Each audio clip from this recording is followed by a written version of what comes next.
잘 알려진 바대로 일본의 언론도 크게 진보와 보수로 나눌 수 있다.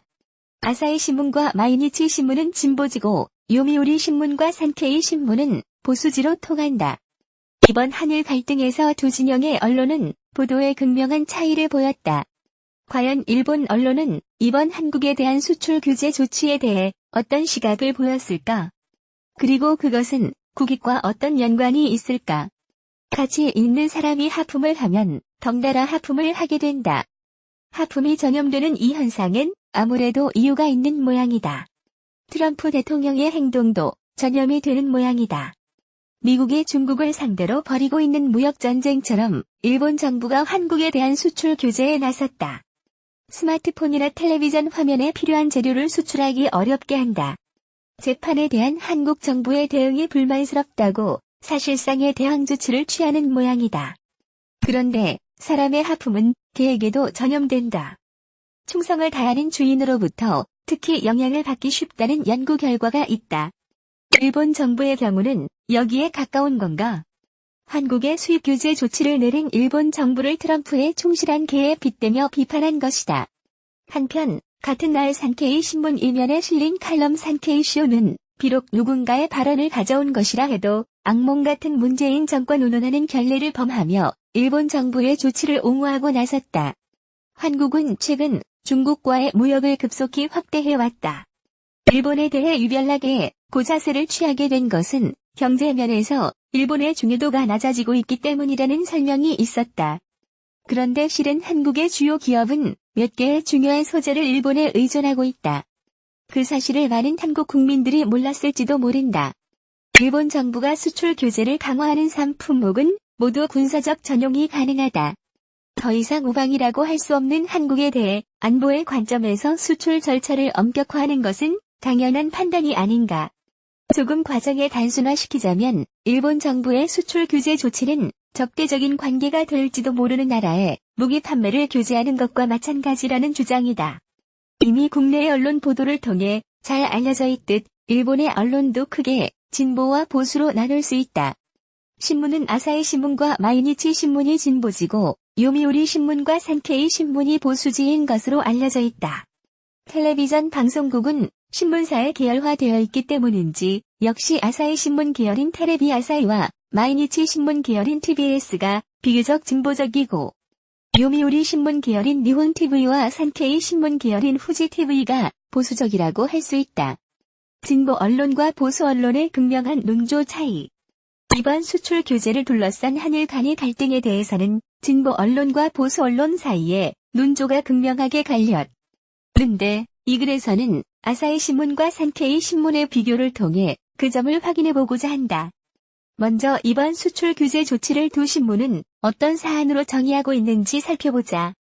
필자가 보기엔 실수였던 것 같은데 일본 정부는 수출 규제를 발표할 당시 이 조치가 강제징용 피해자의 개인 청구권을 인정한 한국 대법원의 판결에 대해 한국 정부가 적절한 조치를 취하지 않는 데 대한 보복임을 스스로 시사했다. 그러고는 이것이 문제가 되자 안보상의 이유를 들고 나왔다. 수출을 규제하려는 것이 아니라 관리하려는 것이라고 했다. 화이트리스트에서 한국을 제외하기로 한 결정은 한국에 불이익을 가하는 제재가 아니라 우대하고 있던 것을 원래대로 돌려 정상화시키는 것일 뿐이라고도 했다. 이러한 일본 정부의 입장을 그대로 따른 것은 산케이 신문이었다. 프로서디 레이트 1.0 기사의 제목에 잘 나타나 있듯 산케이 신문은 처음엔 수출 규제라는 용어를 사용하다 7월 12일부터는 수출 관리라는 용어로 바꾸고 8월 1일 이후에는 우대 제외라는 표현을 일관되게 이용하고 있다. 프로서디 보복 조치라는 당초의 성격 규정도 안보상의 필요로 바꾸고 그것을 뒷받침할 부정 수출의 사례를 보도했다. 한편 아사히 신문은 일관되게 수출 규제라는 표현을 사용하며 이것이 정치 문제에 대한 경제 보복이라는 입장을 유지해 일본 정부의 입장을 따르지 않았다. 화이트리스트에서 한국을 제외하는 조치는 처음부터 예고돼 있던 것이므로 추가적인 조치가 아니라고 보수 진영이 주장하는 가운데 아사히 신문은 8월 2일자 석간의 화이트리스트에서 한국 제외 결정 수출 규제 강화 제2탄 28일부터라는 기사를 싣기도 했다. 수출 규제 조치에 대한 평가에서도 두 신문은 차이를 보였다. 아사히 신문은 처음부터 전문가의 의견을 인용해 WTO 위반 가능성에 대해 언급하고 이 조치를 보복으로 규정하면서 대한수출 규제 보복을 즉시 철회하라. 7월 3일자 사설, 어리석은 행동, 자유무역의 원칙을 훼손하는 조치라고 평가했다. 반면 산케이 신문은 7월 2일자 사설에서 법에 따른 당연한 조치이며 국가의 의사를 결연히 표명한 것으로 의미가 크다고 평가했다. 이 조치가 가져올 영향에 대한 보도에서도 두 신문은 차이를 보였다. 아사히 신문은 일찍부터 일본 기업의 피해를 강조한 반면 산케이 신문도 일본 기업에 대한 여파를 지적하기는 했으나 그 영향은 제한적이라는 의견을 실었다. 한편 한국에 대해서는 이 조치가 커다란 영향을 미칠 것으로 내다보며 위기감을 부추기는 듯한 보도를 이어갔다.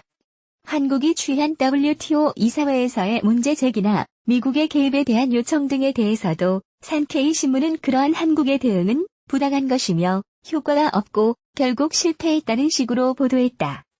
이번 수출 규제에 대한 아사히 신문과 산케이 신문의 상반된 보도는 두 신문사의 이념적인 성향과 관련이 있다고 할 수 있다. 특히 이번 조치는 위안부 피해자에 대한 사죄 및 배상, 강제징용 피해자의 개인 청구권 인정 등과 같은 식민지배 및 전쟁 책임의 문제와 깊은 관련이 있기 때문에 두 신문사의 역사인식과 맞물려 첨예한 대립이 나타났다고 볼 수 있다.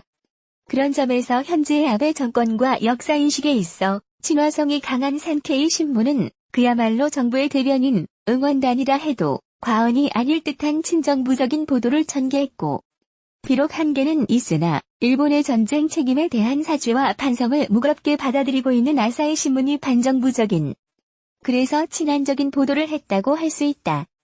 친정부적 보도는 촌탁 모델의 한 형태. 최근 일본에서는 손타쿠 촌도라는 말이 유행했다. 다른 사람의 마음을 미루어 짐작한다는 뜻인데 아베 총리의 부인이 설립에 관여했던 한 초등학교의 부지를 확보하는 과정에 일본의 재무부가 아베 총리의 의중을 촌탁해 헐값에 국유지를 넘기는 방식으로 도움을 줬다는 스캔들을 조롱하는 취지에서 유행이 시작됐다.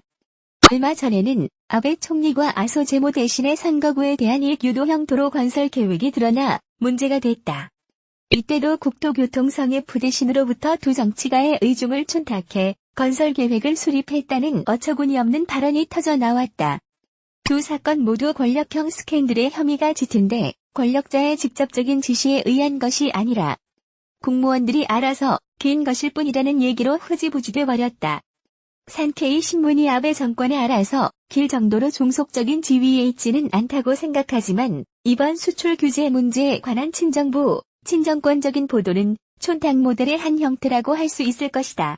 비록 정권으로부터 구체적인 지시가 없었다고 해도 정권의 의중을 잘 촌탁해 널리 알려주고 든든하게 뒷받침해준 것이다.